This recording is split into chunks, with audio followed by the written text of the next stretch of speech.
Hi, gusto ko lang i-share itong kwento na hindi ko alam kung matatawa ba ako o may iyak. May guy akong kausap, estudyante siya sa Banild. Okay naman ang usapan namin, palitan ng kwento, update sa araw-araw. Tapos, nasabi ko sa kanya na kakain kami sa labas ng friends ko kinabukasan. Nagtanong siya, saan kayo kakain? Sabi ko, hindi ko pa sure, kasi pabago-bago isip ng friends ko.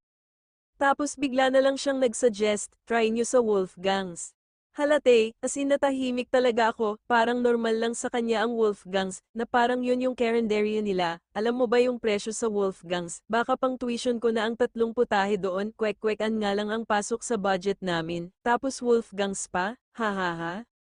Ang ending, parang mapapaisip ako na magbibuzi na naman sa school para may excuse akong hindi sumama. Siguro next time na lang, pag afford ko na yung Wolfgangs, grabe si Lord, naglalagay ng kayamanan, pero parang hindi ako